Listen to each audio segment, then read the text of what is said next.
If you wanna know the mind of Mr. John Lippe, you gotta love me, but understand me. I'm going to do a quick review of all the tracks off of my solo album, Mind Over Matrix. Some of my close friends, when they heard the album, they said, you know, hearing this album is kind of like, it's like if I just took your CD and I wanted one of my friends to know who you are, I would just hand them the CD because it pretty much defines all the aspects of your personality. So I'm going to briefly, really briefly, just try to hit on every single song on the album. And if you hadn't heard the album and you're seeing this video, you might want to get this CD. It's available on Amazon, CreateSpace. You go to mrlippe.blogspot.com to get some links, or you could probably just check the info below, and I'm sure the link will be down there. I see it in your eyes, you feel it deep inside. You know that something's wrong and you want to make it right. One Time for Life was a beat by Uncle Sal, and basically the song is about, you have one time for life, so make the most of it, but also actively participate in your life. Don't just let life pass you by, but also as you actively participate, be a responsible person and help the planet, and consider the things that we do on this planet, and are the things that are happening on this planet the way you want them to happen, or can you do something about it to improve and change some of the bad things and bring more of the good things. One time for life. Yes, we have it, most wasted. Very, very seldom enjoy it, and very often we waste it.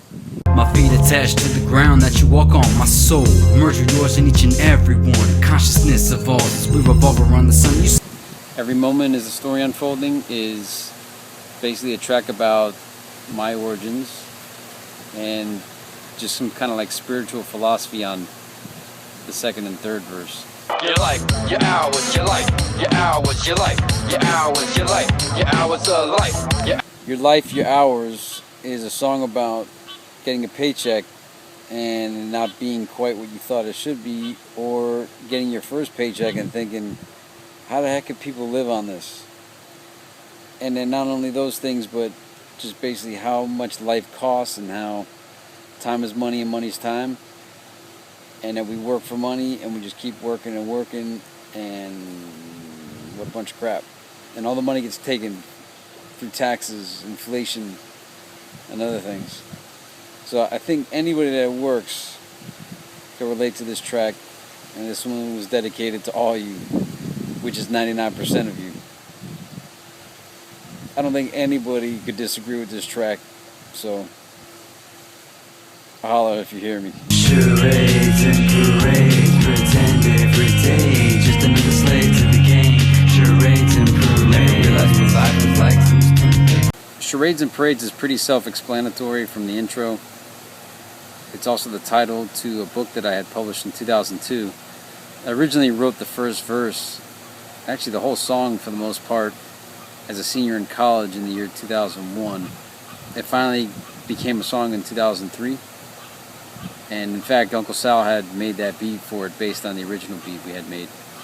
And actually, Big Ham, who was from a rap group I was in, Lyrical Fusion, the Millenizance, he was actually on the original cut of the track. But for the album, I didn't have the capability to have him record for it. New world order, no more nations or borders, no more dollars or quarters. Prison planet, total control of land, currency, and natural resources. How many of us are standing, fighting this new world order? New World Order is a conspiracy theory song. It's kind of done in the essence of Billy Joel's "We Didn't Start the Fire." The same kind of wordplay with it, where it's not quite sentences, it's just words that evoke ideas and thoughts. And if you consider the time that I had written the song and then the events that have unfolded 10 years later, it's pretty remarkable. I wrote the song around 2004, and the year is 2013 now. You would think I just wrote it, but I've been in the conspiracy a long time, before Alex Jones, before David Icke, so I had a pretty good grip on what's going on. But that was my ode. I thought it would be a big hit. People didn't seem to latch onto it, but the words are pretty cool to that song, and it's almost like a great launch pad to conduct research, because it gives you a whole bunch of terms you can look up. Always are the only way. There's never only one answer except that which is all answers. It's important to maintain an open mind. Always remember that time is space, and space is time. I Believe is 3 verses, and each verse is a different topic. Verse 1 is another origin story of mine of remembering choosing my life in the afterlife dimension. Verse 2 is the philosophies behind the Renaissance movement or the dual legacy movement. Basically, like my cult, I guess, if I was a cult leader, the tenets behind it, behind the philosophy. And then verse 3 is kind of like watching Ancient Aliens or just conspiracy, talking about the origin of man, origin of dinosaurs, and how we all police each other to conform to a singular perspective of reality. There are moments in people's lives that shape. There are events in people's lives that change. Sometimes for the good and sometimes for the bad. Sometimes wonder about the life you could have had. Sacrifice was just me dropping some smooth spiritual wisdom over 1 minute of beat. I wish the beat was longer, but it's all I had. It also appears on the album Dream Team Echo 4. If you're weak, get strong. Show me how your heart beats. Procrastination attempts, talking to God. A little bit of insight, seeing through the fog. Show Me How Your Heart Beat is kind of like a motivational athletic sports song in a way, but it's kind of tying it to your motivation, you know, how your spirit is, how perseverance you are, the drive that you have. And it's kind of saying to people that don't have it, if you're weak, get strong. Show me how your heart beat. So even if you're not up to the challenge, come on, step it up. Show me how your heart beat. Show me what you got. Even if you don't have it, step up your game right now. Let me see what you got so you can find out what you have. I try to teach the people, but they don't want to know. I show the way to heaven, but they don't want to go. I try to lift the masses, but they would rather hate. I try to show the truth, but they all afraid. They Don't Want to Know is another self-explanatory song on the chorus. I try to teach the people, but they don't want to know. They don't want to know. People prefer to remain in ignorance. Ignorance is bliss. That's what the song's about.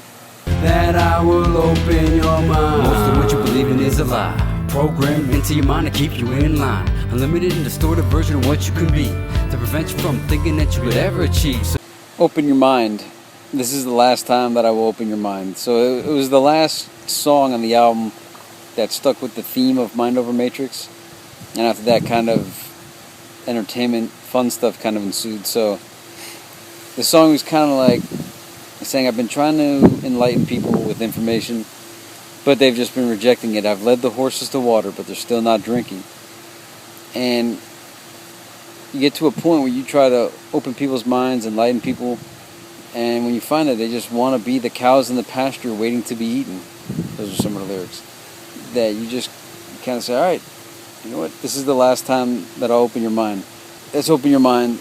It's basically the last, it was my, kind of like my sayonara, my signing off, giving the peace out to trying to drop information about conspiracy theory on people. they just wanna get high. I'm in a Gemini sky, doing really long work days, away from my home, away from my family, away from my soul. Gemini Sky is kind of a joke around song, although verse 2 is a little serious. But it was a fun beat Uncle Sal made. The actual instrumental was enhanced and put on his album, When Worlds Collide. The first verse, I'm just talking about doing like intergalactic trade with alien races, but they don't have the best intention of Earthlings in mind. And I'm like, well, whatever, I'll sell to you just to make a buck. I'll sell my people out for you. And so that's kind of what the third verse kind of recaps it. Verse 2 is just kind of talking about what I was going through when I was working a night shift job, long hours, and kind of being away from my personal life. It's a cute song. It's kind of crazy. It's strange. Gemini Sky. To all my true friends, man, we all ride again. Toss it up, live it up to the very end. Time has passed, a lot of things have changed. Some of us are gone, but the truth still remains. Ride Again is a track that's pretty self-explanatory. It's me discussing my friends and the people I grew up with and continue to grow old with, and pretty much the contributions that we made to hip-hop, the contributions that we made to video, and the achievements we had, and the awesome time we had creating movies, albums, magazines, TV shows, skits.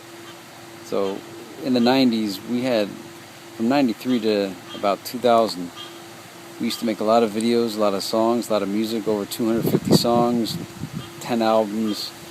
I mean, it's really uncountable how much stuff we did. But it was just an ode to the life of creation and the people that I did it all with. For the stars and the stripes, and for those who lost their lives, stand strong with resolve, prepare for the fight, for the lives that were lost, shows that freedom has a cost, and for this we must unite. The eagle cried that night. The Eagle Cried That Night is a song about 9/11. That's pretty much it. It's a song about 9/11. Jaba no wanga humana kana no panga. Hinehana pinapana winawana pita paka makodu kaka.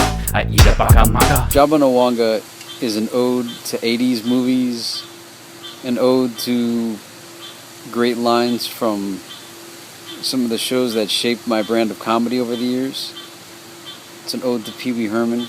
It's an ode to so many actors and comedians of the 80s and 90s. That's pretty much the best way I could describe it. It's just if you don't know, there's no way you'll understand it. But if you interpret the lyrics and you knew how to appreciate the 80s and 90s of comedy, you'll really appreciate this song because it's awesome. See if you can find the video out there. It's a trip. And if you didn't understand the song, once you see the video, you might understand it. If you don't, you'll never get it. So to just pass on it. But if you do get it, I think you'll appreciate it. So I'll leave it at that. I said I want to know how to get in the know, 'cause man, it just seems that everybody's having sex but me. Everybody's Having Sex But Me. I wrote it in the Burger King drive-thru. I heard the beat. Mike Styles, Irish Mike from Orchid Records made it. And I was just listening to beats, trying to find songs that I was going to make. I heard that one, and you just kind of like go with how the music's going, and that was the words that came out of it. So I want to know how to get in the know. Man, it just seems that everybody's having sex but me. And I just invented a bunch of ways that people were having sex in strange ways. So I know there's a lot of questions about that song, and I'll just leave the mystery open. First, a quick background on this on the album, why it got made. I had retired from rapping, but then I was approached by Rob Worth from Orchid Records to record an album for his record label. It was an up-and-coming startup label at the time, and so I had agreed to it. And they had sent me some beats, and they also wanted Uncle Sal to make some songs for it, some instrumentals, which he did. But then, like right after we made the agreement to make the album, I had then gotten a full-time job, which significantly cut into the free time that I had to write and record. But I did have some time to write and record, and basically this album was the accumulation of those tracks plus a little bit of extra ones that I had recorded prior to making the agreement.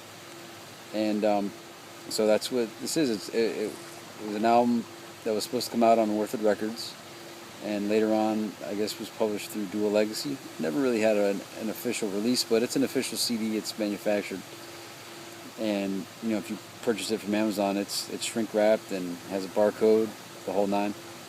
The artwork was done by Dillinger K, also known as Cartoon from Northern Lights, and some of the photographs were taken by my wife, Talia Lippe.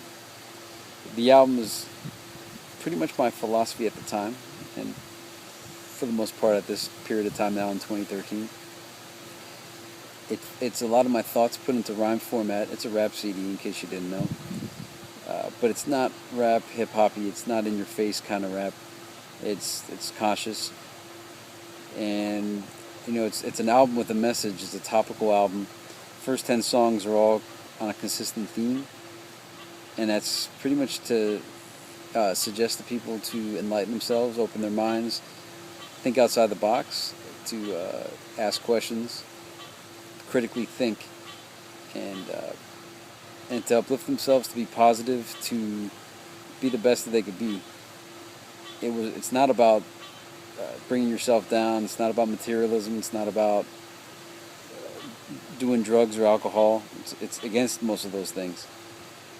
And it's about spiritual enlightenment, but primarily conspiracy theory, and also about my memories of my origin, which I put in my books, I Remember Choosing My Life in the Afterlife Dimension, and Simulation Theory. So Mind Over Matrix is really a glimpse into my mind, a glimpse into my thoughts put into music format.